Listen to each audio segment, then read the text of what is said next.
You talk about the hens being watched by the fox. Iran is just about to take over. Get this, the UN Committee on Disarmament. Iran on disarmament. Let that sink in.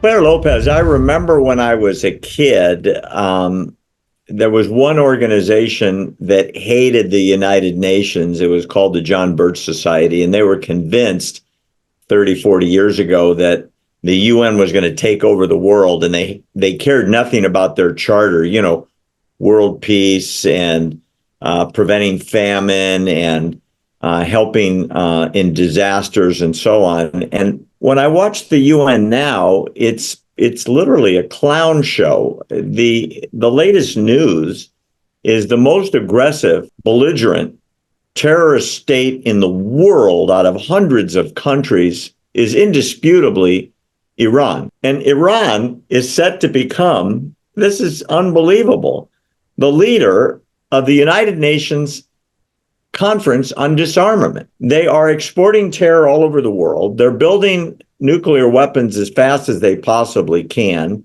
They are attacking American ships. They have proxy armies in probably a dozen countries. They have undercover operatives all over the world sowing disharmony, and they're the head of the World Disarmament Conference.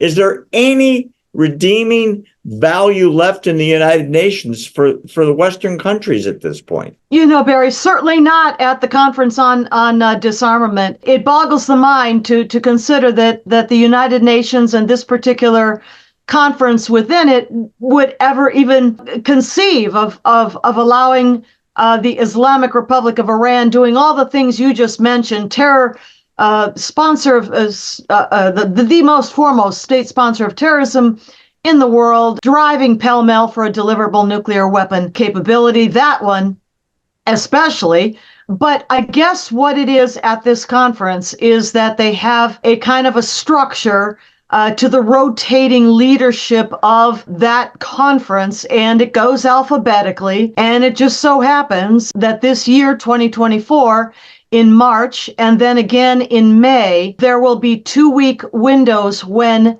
the eyes of the countries, that meaning, India, Ireland, and Iran, will take turns leading this conference on disarmament. But it absolutely boggles the mind.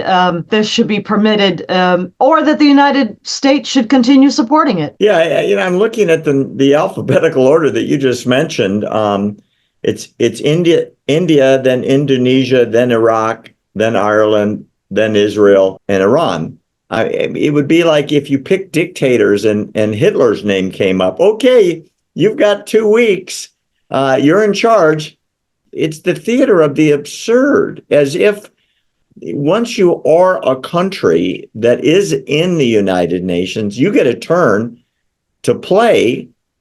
No matter how bad you are, no matter how many rules you break, no matter how much international law you've torched, and yet everybody smiles as if this is good business. Is there any redeeming quality left? And before you answer, I want to give you the answer the Israeli ambassador once gave me. I was in his home in Israel, and I said, it must be so frustrating to speak at the United Nations and listen to the screeching against Israel. And he said, well, at least we have a place to go to voice our displeasure, even though we know it's doing virtually nothing. I didn't agree with him then, and I still don't. It's as if we are giving credence and validity to really bad actors. What do you think? You're right. The United Nations does exactly that, and it's deteriorated and gotten worse over time. But I kind of at the same time see the point of the Israeli leadership that they don't want to completely be absent and have their voice be absent entirely, from this international world body of most, if not all, the countries in the world. So it's a bit of a dilemma, but it certainly is not helping to lend its credibility to allowing the presidency of this particular conference on disarmament to fall to Iran for any period of time. Agreed.